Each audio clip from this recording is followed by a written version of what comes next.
Alice's Adventures in Wonderland, Chapter 12, Alice's Evidence.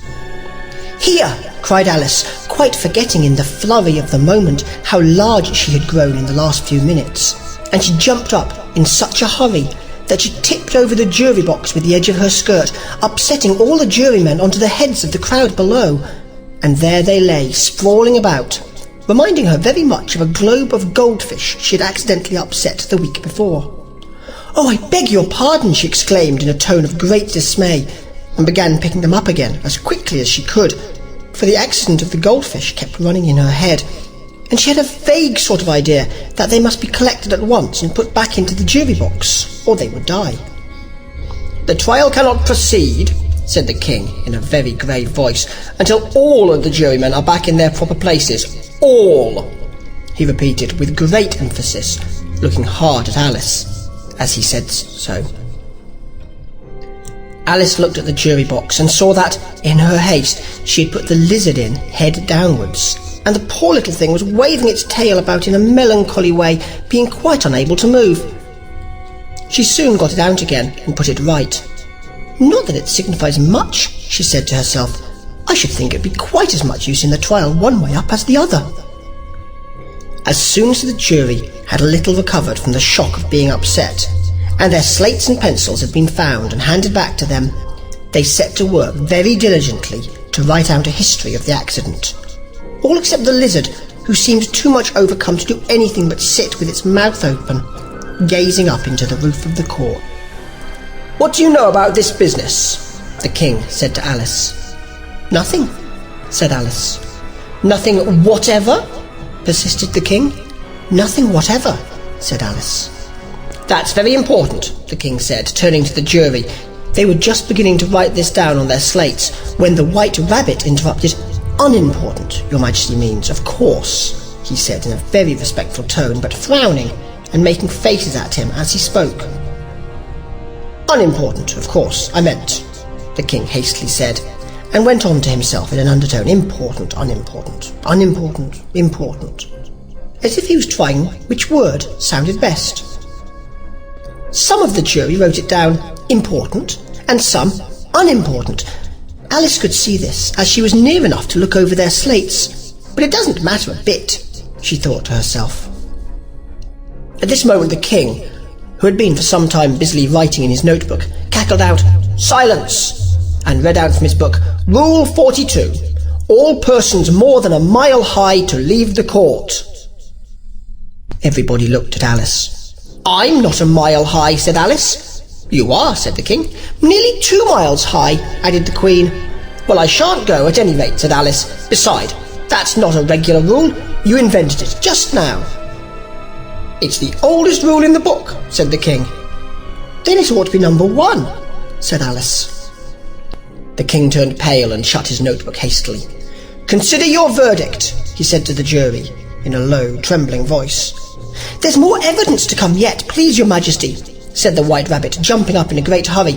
"This paper has just been picked up." "What's in it?" said the queen.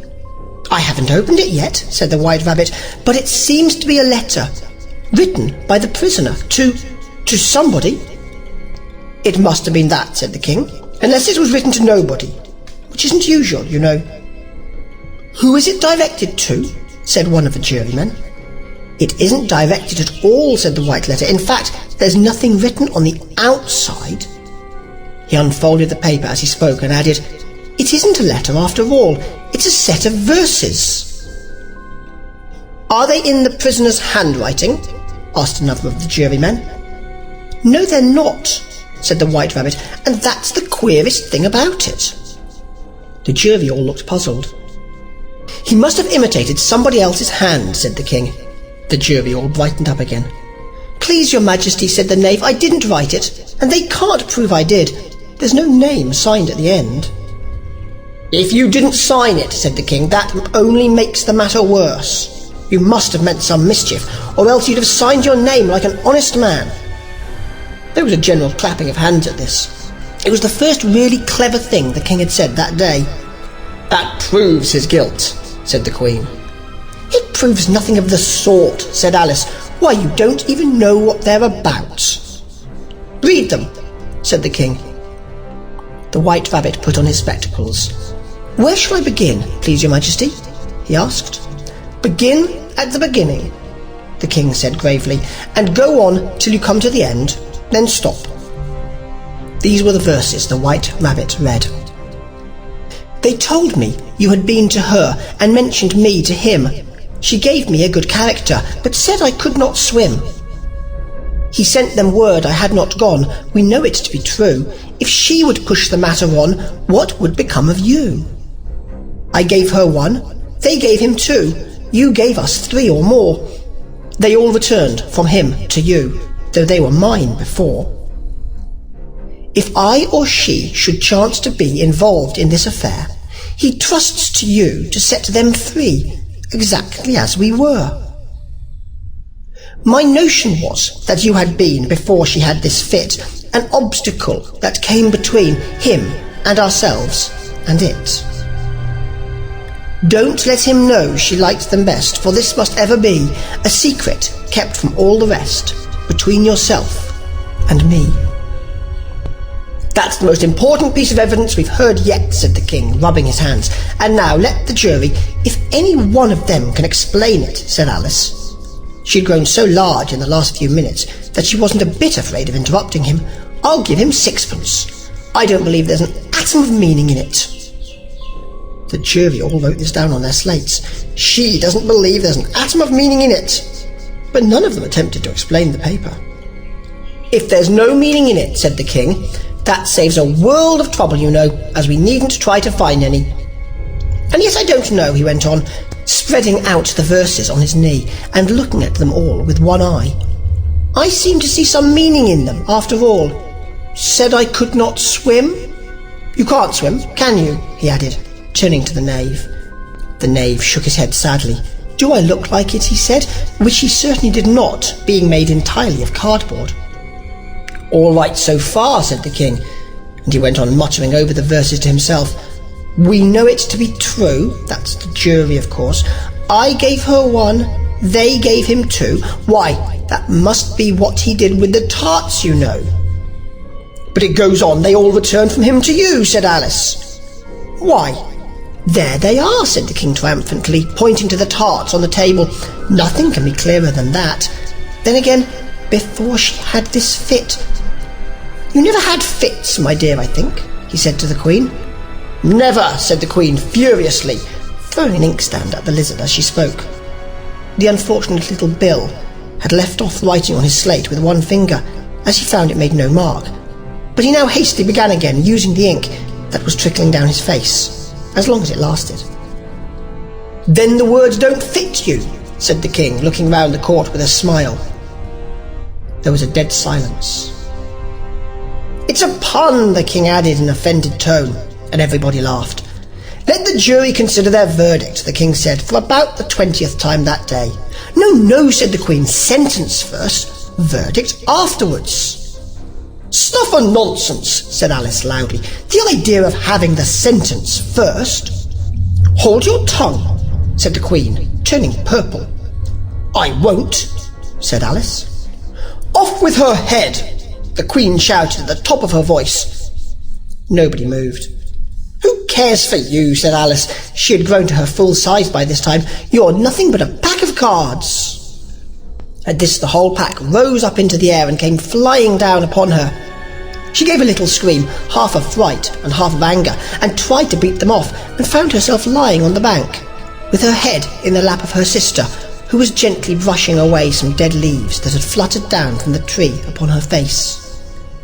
"Wake up, Alice dear," said her sister. "Why, what a long sleep you've had." "Oh, I've had such a curious dream," said Alice. And she told her sister, as well as she could remember them, all these strange adventures of hers that you have just been reading about. And when she had finished, her sister kissed her and said, "It was a curious dream, dear, certainly. But now run into your tea, it's getting late." So Alice got up and ran off, thinking while she ran, as well she might, what a wonderful dream it had been. But her sister sat still, just as she left her, leaning her head on her hand, watching the setting sun, and thinking of little Alice, and all her wonderful adventures, till she too began dreaming after a fashion. And this was her dream.